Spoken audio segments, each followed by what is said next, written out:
జై భారత్ మాత. అమ్మమ్మ కబుర్లకి ఆహ్వానం. భారతదేశం పుణ్యభూమి, ధర్మభూమి, కర్మభూమి అని చెప్తాం. ఈ నేల మీద ఎందరో మహానుభావులు జన్మించారు.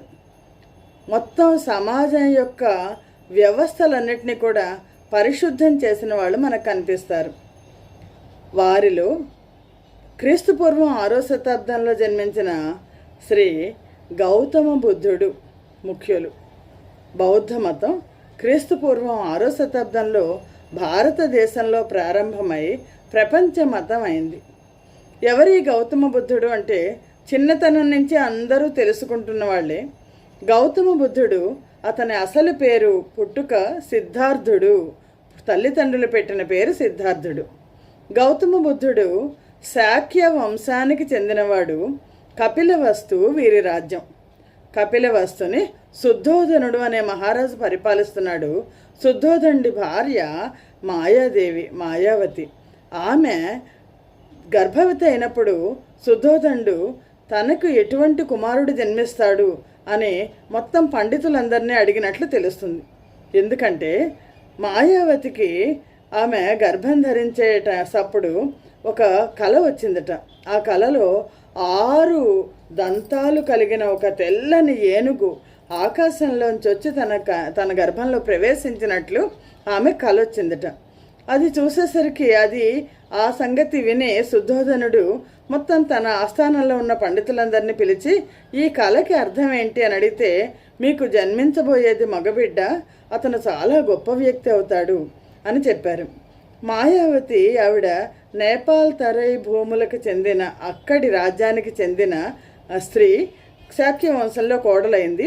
ప్రసవం కోసం ఆమె పుట్టింటికి వెళ్తుంటే మధ్య దారిలోనే లుంబిని వనంలో సిద్ధార్థుడు జన్మించాడు.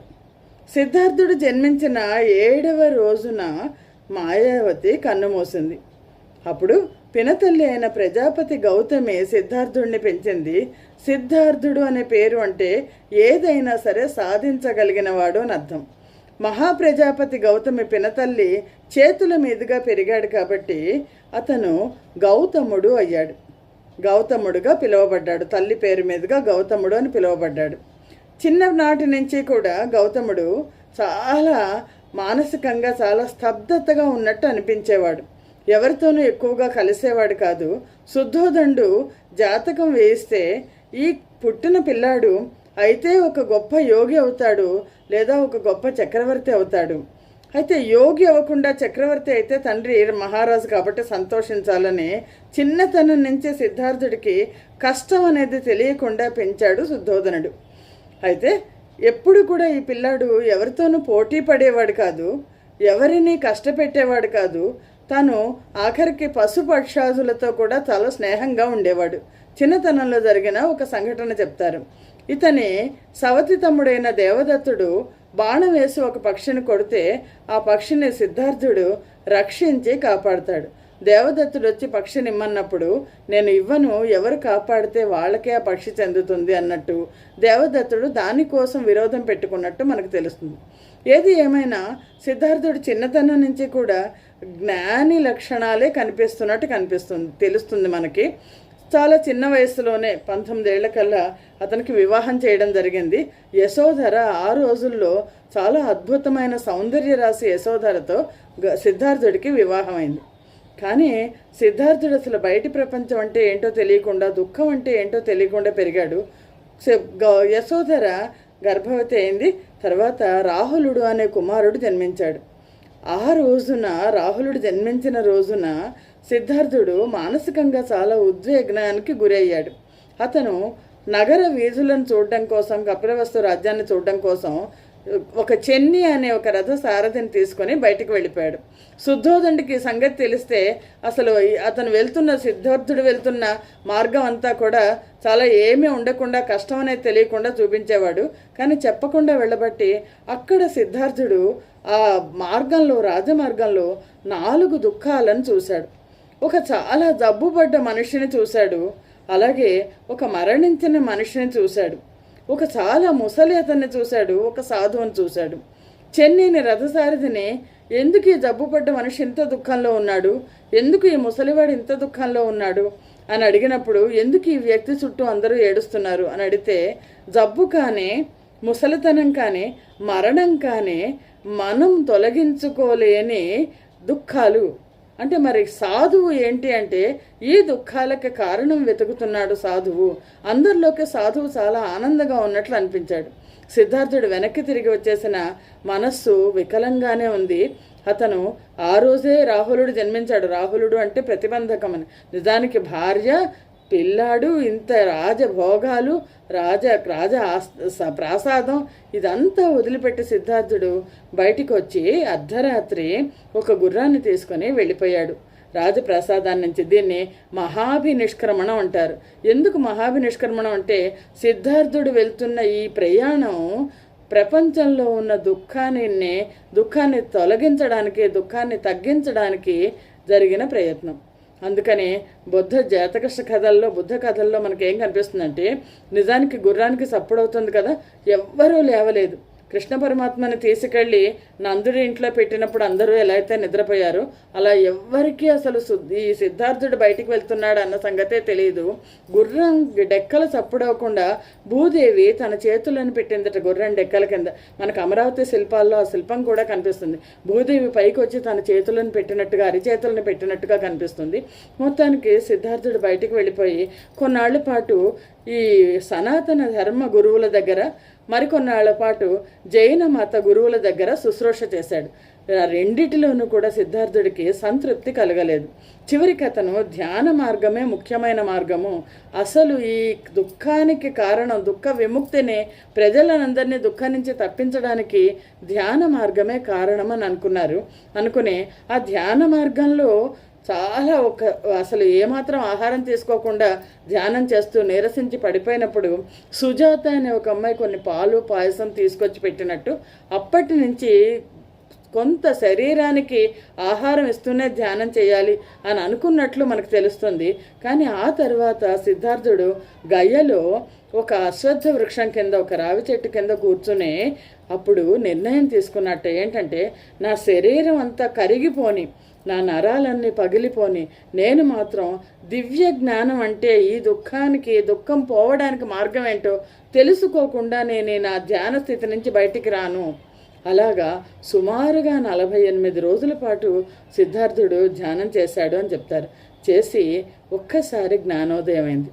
జ్ఞానోదయం అయిన తర్వాత తనకి తెలిసిన ఈ జ్ఞానాన్ని మిగిలిన వాళ్ళకి పంచాలా అక్కర్లేదా అని అనుకుంటున్నప్పుడు దేవదూతలు ఈ జ్ఞానాన్ని అందరికీ ఇమ్మని కోరినట్లుగా తెలుస్తుంది. మొత్తానికి సిద్ధార్థుడు నడుచుకుంటూ వచ్చినప్పుడు అక్కడ పక్కన ఉన్న సారనాథ్ మృగదావనం అంటారు, అంటే జింకలు ఉన్న ఒక వనం, అడవి. ఆ అడవిలో సిద్ధార్థుడికి అంతకు ముందు గురుకులంలో స్నేహితులైన కొంతమంది అక్కడ చర్చించుకుంటూ ఉన్నారు. ఈ దూరం నుంచి వస్తున్న సిద్ధార్థుడిని చూసి ఒక వెలుగు వస్తోంది అనుకున్నారట. ఎందుకంటే సిద్ధార్థుడికి దివ్య జ్ఞానం అయ్యి అతను సిద్ధార్థుడు కాకుండా గౌతమ బుద్ధుడు అయ్యాడు. బుద్ధుడు అంటే జ్ఞాని. జ్ఞానిగా బుద్ధుడు, గౌతమ బుద్ధుడు వీళ్ళ ఈ 8 మంది దగ్గరికి వచ్చి వాళ్ళని మొదటి శిష్యులుగా చేసుకున్నారు. అప్పుడు తనకి తెలిసిన, తను పొందిన దివ్య జ్ఞానాన్ని గురించి గౌతమ బుద్ధుడు చెప్పడం మొదలుపెట్టాడు. అక్కడ ఉన్న 8 మంది గౌతమ బుద్ధుడికి శిష్యులయ్యారు. గౌతమ బుద్ధుడు తన విధానాన్ని, దీన్నే బౌద్ధ మతం అంటాం, తన విధానాన్ని ప్రచారం చేయడం మొదలెట్టాడు. 39వ ఏట సిద్ధార్థుడు గౌతమ బుద్ధుడు అయ్యాడు అని తెలుస్తుంది. అప్పటి నుంచి 41 సంవత్సరాల పాటు, సిద్ధార్థుడికి 80 సంవత్సరాలు వచ్చేదాకా గౌతమ బుద్ధుడు అతను ఈ బౌద్ధ మతాన్ని ప్రచారం చేశాడు. ఒక్క చోటు నుంచి మరొక చోటు నుంచి మరొక చోటికి వెళ్తూ దారిలో కనిపించిన ప్రతి వాళ్ళని కూడా బుద్ధుడు తన మతంలోకి, తన బౌద్ధ మతంలోకి మార్చగలిగాడు. బౌద్ధ మతంలోకి ఇంత ఎక్కువగా ఎలా రాగలిగారు అంటే, ఆ రోజులు ఎలాంటివి అంటే మొత్తం భూమి మొత్తం అంతా కూడా హింసతోనూ, దౌర్జన్యంతోనూ, దుఃఖంతోనూ, అసహనంతోనూ, మనుషులు ఒకళ్ళ మీద ఒకళ్ళు ఉన్న విభేదాలతోనూ, విద్వేషాలతోనూ కొట్టుకుని పోతున్నది. అలాంటి సమయంలో ఒక వెలుగులాగా గౌతమ బుద్ధుడు శాంతి మార్గాన్ని బోధించడం మొదలుపెట్టాడు. శాంతి మార్గాన్ని బోధిస్తూ గౌతమ బుద్ధుడు తను బోధించిన బౌద్ధమత సూత్రాలని మనం చూస్తే, గౌతమ బుద్ధుడు ఆయన జీవితకాలంలో ఆయన ఎప్పుడూ ఆయన బోధనలు రాయలేదు. కానీ గౌతమ బుద్ధుడు మరణించిన తర్వాత 4 బౌద్ధ సంగీతాలు జరిగాయి. 4 బౌద్ధ సంగీతాల్లోనూ బుద్ధుడు చెప్పిన విషయాలన్నిటినీ కూడా 3 పీఠకాలుగా, 3 పీఠకాలు అంటే 3 పుస్తకాలు అని, వినయ పీఠకము, సుత్త పీఠకము, అభిధమ్మ పీఠకంగా బుద్ధుడి శిష్యులు వీటిని రాయడం జరిగింది. గౌతమ బుద్ధుడు చెప్పింది ఏంటి, మానవులలో శాంతి ఎలా వస్తుంది అనేది గౌతమ బుద్ధుడు మొట్టమొదటి దానికి ఎక్కువ ప్రాముఖ్యత ఇచ్చాడు. మానవులకి దుఃఖం ఎందుకుంటుంది, దుఃఖం ఎందుకుంటుంది అంటే ప్రపంచం మొత్తం అంతా కూడా దుఃఖం ఉంది, ప్రపంచం మొత్తం దుఃఖం ఉంది. ఈ దుఃఖానికి కారణం ఏంటి అంటే కోరిక వల్లే దుఃఖం వస్తుంది. కోరిక కనుక పోతే దుఃఖం పోతుంది. మరి మానవుడిలో ఉన్న కోరిక ఎలా పోతుంది అంటే అష్టాంగ మార్గాన్ని పాటించాలి అని చెప్పాడు గౌతమ బుద్ధుడు. అష్టాంగ మార్గం అంటే 8 విధానాలు. 8 విధానాల్లో చివరి 2 విధానాలు కూడా ధ్యానం చేయడం, అలాగే బుద్ధిని కేంద్రీకరించడం, మిగిలిందంతా కూడా జీవన విధానం, సరైన దృష్టిని కలిగి ఉండడం, సరైన దృక్పథాన్ని కలిగి ఉండడం, అహింసని పాటించడం, సత్యాన్ని పాటించడం, నిరాడంబరమైన జీవితాన్ని కలిగి ఉండడం. అష్టాంగ మార్గాన్ని పాటిస్తే దుఃఖం పోతుంది, కోరిక పోతే దుఃఖం పోతుంది. బౌద్ధ మతం మొట్టమొదటి హేతువాద మతంగా మనకు కనిపిస్తుంది. రీజనింగ్ అండ్ రేషనాలిటీలు బౌద్ధ మతంలో కనిపిస్తాయి. బుద్ధుడు ఎలా బౌద్ధ మతం ప్రచారం అయింది అంటే చాలా చిన్న ఉదాహరణల ద్వారా ప్రజలకి బుద్ధుడు పాళీ భాషలో మాట్లాడాడు, అంటే ప్రజల భాషలో మాట్లాడాడు. అందులో బుద్ధుడు చాలా అందమైన, చాలా సుందరుడు, రాజుగా ఉండి ఆ టీవీతో మతాన్ని గురించి చెప్తూ నిరాడంబరమైన జీవితాన్ని చెప్తుంటే సహజంగానే అందరూ, అంటే అప్పటిదాకా ఉన్న ఈ అయోమయ పరిస్థితి నుంచి, ఈ హింస నుంచి బయటికి రావడానికి ప్రయత్నిస్తున్న వాళ్ళందరూ కూడా బౌద్ధ మతంలో చేరారు. చాలా చిన్న ఉదాహరణలు చెప్పేవాడు గౌతమ బుద్ధుడు. ఒక ఆవిడ తన పిల్లాడు మరణించాడని ఏడుస్తోందట. నువ్వు చాలా గొప్పవాడివి, నీకు చాలా మహత్యాలు ఉన్నాయని అందరూ చెప్పుకుంటున్నారు, నా పిల్లాడిని బతికించు అందట ఆవిడ. అంటే అమ్మ నేను బతికిస్తాను, నువ్వు ఈ ఊరిలో ఉన్న ఎవరింట్లో అయినా ఒక గుప్పెడు ఆవాలు తీసుకురా, కానీ ఆ ఇంట్లో ఎవరు మరణించి ఉండకూడదు అని చెప్పారట గౌతమ బుద్ధుడు. చెప్తే ఆవిడ ఇంటింటికి వెళ్ళి గుప్పెడు ఆవాల కోసం ప్రయత్నం చేస్తే అందరిలోనూ ఆవాలైతే ఇస్తాము, కానీ మా ఇంట్లో వాళ్ళు మరణించారు, వీళ్ళు మరణించారు అని. ఆవిడ వెనక్కి తిరిగి వచ్చి ఆవిడందట, మరణం అనేది సహజము, దాన్ని ఎవరు తొలగించుకోలేరు, ఎల్లప్పుడూ జీవించి ఉండాలని కోరుకోవడం వల్లే నాకు దుఃఖం వస్తుంది అని ఆవిడ బౌద్ధ మతంలోకి మారింది. బౌద్ధ మతంలోకి ఆ స్త్రీలని బౌద్ధ మతంలోకి తీసుకోవడం జరిగింది. మొట్టమొదటిసారిగా స్త్రీలకు ఒక మత స్థాయినిచ్చింది బౌద్ధ మతం. దీనికి కారణం మహాప్రజాపతి గౌతమ బుద్ధుడు ఒక చోటు నుంచి మరొక చోటికి అలా ప్రయాణం చేస్తూ మొత్తం ఉత్తర భారతదేశం అంతా చేస్తున్నప్పుడు కపిలవస్తు దగ్గరికి వచ్చారని తెలిసి శుద్ధోదన మహారాజు గౌతమ బుద్ధుడిని వచ్చి భిక్ష తీసుకోమని కోరినప్పుడు గౌతమ బుద్ధుడు భిక్ష తీసుకోవడానికి వచ్చినప్పుడు యశోధర చాలా ఏడ్చింది. ఆవిడ ఏడ్చి, నాకు ఇవ్వండి ఈ దీక్షని, నేను కూడా సన్యాసిని అవుతాను అని. అంటే స్త్రీలకు సన్యాసం లేదు అని చెప్పారు.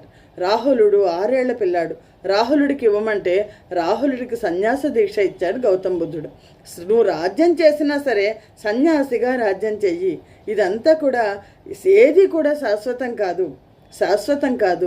ఆత్మతత్వం, అనాత్మతత్వం, ఆత్మ అనేది ఉందనే సంగతి నీకు అనవసరం. ధ్యాన మార్గంలో నువ్వు మోక్షాన్ని పొందగలవు, దుఃఖం లేని ఆనందమయ స్థితిని పొందగలవు అని అందరికీ ప్రచారం చేసుకుంటూ వెళ్ళారు. చివరికి శుద్ధోదనుడు మరణ సమయంలో శుద్ధోదనుడు కూడా బౌద్ధ మతాన్ని తీసుకుని సన్యాసిగానే మరణించారు. గౌతమ బుద్ధుడు మొత్తం ఉత్తర భారతదేశం అంతా ప్రచారం చేశారు. స్త్రీలకి మహాప్రజాపతి గౌతమ్ వచ్చి గౌతమ బుద్ధుడిని నాకు కూడా సన్యాసం ఇమ్మని అడిగిందట. అడిగితే అమ్మ సన్యాసం స్త్రీలకు లేదు అంటే నాన్న స్త్రీలు మోక్షానికి అర్హులు కారా అందట. అంటే గౌతమ బుద్ధుడు ఏం మాట్లాడలేకపోతే గౌతమ బుద్ధుడు కపిలవస్తు వదిలిపెట్టేసి రాజగృహం వెళ్తుంటే మహాప్రజాపతి గౌతమి ఒక 5,000 మంది తనతో పాటు 5,000 మంది స్త్రీలను తీసుకుని బుద్ధుడు వెనకాల నడవడం మొదలెట్టిందట. అది చూసి గౌతమ బుద్ధుడు ఎందుకు ఇలా వస్తున్నారంటే మాకు సన్యాస అర్హత లేదు అని చెప్తున్నారా మీరు అనంటే లేదు, స్త్రీలకు కూడా సన్యాస అర్హత ఉంటుంది అని గౌతమ బుద్ధుడు స్త్రీలకు మహాప్రజాపతి గౌతమ్తో పాటు 5,000 మంది స్త్రీలకి ఇచ్చారు. కుల వ్యవస్థని గౌతమ బుద్ధుడు ఖండించారు. కులం లేదు, మతం లేదు, ఒక మతంలోకి ధ్యానం చేయడానికి మోక్షం పొందడానికి ప్రజలందరూ సమానమే. అందుకని అట్టడుగు వర్గాల వారి నుంచి కూడా గౌతమ బుద్ధుడు దీక్షనిచ్చారు. ఈ దీక్షలో ఏంటంటే సన్యాస దీక్ష ఒకటి, గృహస్థ దీక్ష ఒకటి. సన్యాస దీక్ష తీసుకున్న వాళ్ళు పరివ్రాజకులుగా వాళ్ళ కుటుంబాన్ని వదిలిపెట్టేసి పరివ్రాజకులుగా ఉండాలి. పురుషులైనా స్త్రీలైనా అంతకుముందు సాంసారిక జీవితం గడిపినా సరే సన్యాసం తీసుకోవడానికి అర్హులు. చాలా అట్టడుగు స్థాయిలో వాళ్ళందరినీ కూడా సన్యాస దీక్ష ఇప్పించారు గౌతమ బుద్ధుడు. 80 సంవత్సరాలు వచ్చేదాకా ఆయన ప్రచారం చేశారు. ఎక్కడికి వెళ్ళినా సరే ఎవరైనా భిక్ష ఇస్తానంటే ఆ భిక్షను తీసుకునేవాళ్ళు. మనకి గౌతమ బుద్ధుడి యొక్క జాతక కథలు కనిపిస్తాయి. బుద్ధుడు ఎప్పుడు తను ప్రవచనం చెప్పినా సరే బుద్ధ జాతక ధ్యానంలో క్రిందటి జన్మలు కనిపిస్తాయి. గౌతమ బుద్ధుడు కర్మ సిద్ధాంతాన్ని, పునర్జన్మ సిద్ధాంతాన్ని ఈ రెండింటిని చెప్పారు. మీరు చేసే కర్మ వల్ల మీకు మళ్ళీ పునర్జన్మ వస్తుంది, మీ ఆలోచనల వల్ల మీకు పునర్జన్మ వస్తుంది. ఆలోచనలు లేని స్థితిలో మనస్సు ఉన్న సమయంలో కనుక మీరు శరీరాన్ని వదిలేస్తే మళ్ళీ పునర్జన్మ రాదు అని చెప్పారు.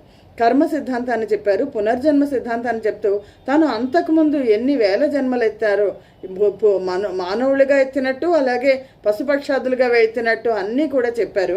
ఇవన్నీ కూడా తర్వాత అతని శిష్యులు బుద్ధ జాతక కథలు అనే పేరు మీదుగా రాశారు. బుద్ధ జాతక కథల వల్ల ఈ వినయ పిటకము, సుత్త పిటకము, అభిధమ్మ పిటకం బుద్ధుని శిష్యులు రాసిన ఈ బుద్ధ గ్రంథాల వల్ల నాటి రాజకీయ, ఆర్థిక, సాంఘిక పరిస్థితులు మనకు తెలుస్తున్నాయి.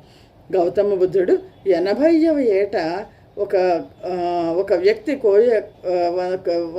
కోయ దానికి చెందిన వ్యక్తి ఒక భోజనానికి పిలిస్తే ఆ భిక్ష చేయడానికి అక్కడ భిక్ష చేసి ఆ ఆహారం పడలేదు. కానీ అంతకుముందు 15 రోజుల ముందరే నేను నా పని అయిపోయింది, నేను ఇంకా నిర్యాణం పొందుతున్నాను, మహాపరినిర్వాణం అంటారు, నిర్వాణాన్ని పొందుతున్నాను అని శిష్యులందరికీ చెప్పారు.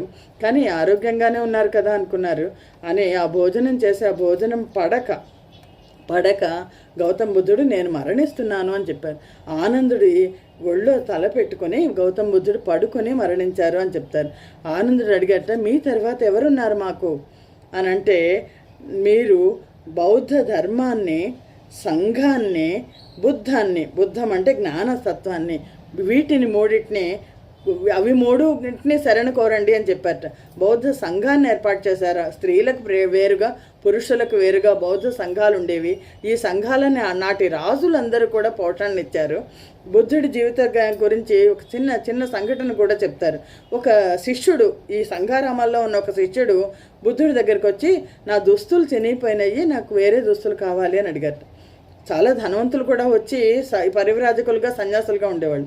అంటే అంతకుముందు చినిగిపోయిన దుస్తులు ఏం చేసావు అన్నట్టు అనంటే, వాటిని నేను స్నానం చేసిన తర్వాత తుడుచుకోవడానికి ఉపయోగించాను. మరి అంతకుముందు తుడుచుకున్నవి ఏం చేసావు అంటే, వాటిని పక్క మీద వేసుకున్నాను. అంతకుముందు ఉన్నవి ఏం చేసావు అంటే, ఒత్తులు చేసి దీపాలు వెలిగిస్తున్నాను. అంటే అంతగా పాడైపోయేదాకా దుస్తులని వేసుకునేవాళ్ళు బౌద్ధ భిక్షువులు. అలా వేసుకునేవాళ్ళు. భిక్షాటనతో మాత్రమే జీవించేవాళ్ళు. చాలా గాథలు ఉన్నాయి మనకి బౌద్ధ ధర్మానికి సంబంధించిన గాథలు. గౌతమ బుద్ధుడు మరణించాక 4 సంగీతుల్లో గౌతమ బుద్ధుడి బోధనలన్నిటినీ కూడా వాటిని క్రోడీకరించారు. బౌద్ధ ధర్మం అశోకుడు బౌద్ధ ధర్మానికి తీసుకున్నాక బౌద్ధ ధర్మం భారతదేశం నుంచి ప్రచారమే దక్షిణ భారతదేశానికి, అలాగే మొత్తం ఈ ప్రాంతాలన్నిటికీ, ఇండోనేషియా ప్రాంతాలన్నిటికీ చెందింది. ఇప్పుడు చైనాలోను, జపాన్లోను, ఇండోనేషియా దేశాల్లోనూ, ఆస్ట్రేలియాలోను, శ్రీలంకలోను బౌద్ధ మతం ఉంది. కానీ బౌద్ధ మతం భారతదేశం నుంచి హూణుల దండయాత్రల వల్ల బౌద్ధ భిక్షువులు, తర్వాత బౌద్ధ మతము కూడా విద్యకి చాలా ప్రాముఖ్యత ఇచ్చింది. నలంద, విక్రమశిల, ఉద్దంతపుర విశ్వవిద్యాలయాలన్నీ కూడా బౌద్ధ ధర్మంతో ఏర్పాటు చేయబడ్డ విశ్వవిద్యాలయాలు. మొత్తం ప్రపంచం మొత్తం నుంచి బౌద్ధ భిక్షువులు వచ్చి భారతదేశంలో బుద్ధుడు నడయాడిన ప్రదేశాన్ని చూడడానికి, దాన్ని కొలవడానికి భారతదేశానికి వచ్చేవాడు. సుమారుగా 1000 సంవత్సరాల పాటు భారతదేశంలో అడుగు అడుగు కూడా బౌద్ధ మతం అయిపోయింది. బుద్ధుడు మరణించాక బుద్ధుడి అస్థికల మీద చైత్యాలు అంటారు, స్తూపాన్ని నిర్మించి వాటిని కొలిచారు. అశోకుడు రామగ్రామంలో ఈ స్తూపాలని మళ్ళీ తిరిగి వాటిని తెరిచి 24,000 స్తూపాలను నిర్మించారు. మనకి ఆంధ్ర ప్రాంతంలో అమరావతి స్తూపం, నాగార్జున స్తూపం బుద్ధుడి యొక్క ధాతువు మీద, అంటే పన్ను మీద, ఆ ధాతువు మీద నిర్మించబడిన సహజమైన స్తూపాలు. భారతదేశంలో, దక్షిణ భారతదేశంలో ఆంధ్ర ప్రాంతం నాగార్జునాచార్యుడు బౌద్ధ మతాన్ని ఉత్తర భారతదేశం నుంచి దక్షిణ భారతదేశానికి తీసుకొచ్చారు. అలాగే బౌద్ధ మతంలో మొట్టమొదటిసారి విగ్రహారాధన వచ్చింది, దేవాలయ నిర్మాణం వచ్చింది. సంఘారామాలు దేవాలయాలకి ఒక మోడల్ లాగా అయినాయి. దేవాలయ నిర్మాణం వచ్చింది. ఈ సంఘారామాలు, దేవాలయాలు ఇవన్నీ కూడా తర్వాత మహాయాన బౌద్ధ మతం వచ్చాక ప్రపంచ వ్యాప్తి చెందింది. ఈ రోజుకి కూడా బౌద్ధ మతంలో, బౌద్ధ ధర్మంలో ఈ ధ్యానం వల్ల, బుద్ధుడిని ఒక అతను అడిగట, ధ్యానం వల్ల ఏమొస్తుంది అని అంటే, ధ్యానం వల్ల ఏమీ రాదు, మనిషిలో ఉండే దుఃఖం పోతుంది, ఉద్విగ్నం పోతుంది, కోపం పోతుంది, కామం పోతుంది, లోభం పోతుంది, మోహం పోతుంది, ప్రశాంతత వస్తుంది అని చెప్పారు. బౌద్ధ మతం భారతదేశానికే కాదు ప్రపంచానికే వెలుగిచ్చిన మతం. ఒక మనిషికి బయట ఉన్న హింస కంటే మనిషి తను పెట్టుకునే హింస చాలా ఎక్కువ. ఆ హింస నుంచి మనిషి బయటికి వస్తే ఆనందమయమైన జీవితాన్ని గడుపుతాడు. మనిషికి మనస్సే శత్రువు అని చెప్పిన మొట్టమొదటి మతం బౌద్ధ మతం. బౌద్ధ మతం లాంటి మతం భారతదేశంలో పుట్టి, భారతదేశంలో ఇప్పుడు దగ్గర ఒక 2025 నాటికి 1 కోటి మంది బౌద్ధ భిక్షువులు ఇప్పటికీ ఉన్నట్టు తెలుస్తుంది. మలేషియా మొదలైన ప్రాంతాల్లో చాలా ఎక్కువ మంది బౌద్ధ భిక్షువులు ఉన్నారు. ఈ రోజుకి కూడా బౌద్ధ భిక్షువులు వాళ్ళు మలేషియాలో చూపించారు. ఏంటంటే ఇంట్లోంచి వాళ్ళు దానం చేయాలి, ప్రతిరోజు దానం చేయాలనుకున్న తీసుకుని ఒక బుట్టలో తీసుకుని బయటకు వెళ్తే బౌద్ధ భిక్షువులు వెళ్తుంటే వాళ్ళు బుట్టలో వేసేస్తారు. వాళ్ళు అందరూ పంచుకొని తింటారు అని. చాలా నిరాడంబరమైన జీవితానికి, అహింసకి, సత్యానికి, ఒక నీతి నియమాలు కలిగిన జీవితాన్ని మానవులకు ప్రసాదించిన మతం బౌద్ధ మతం. జై భారత్ మాత, జై హింద్.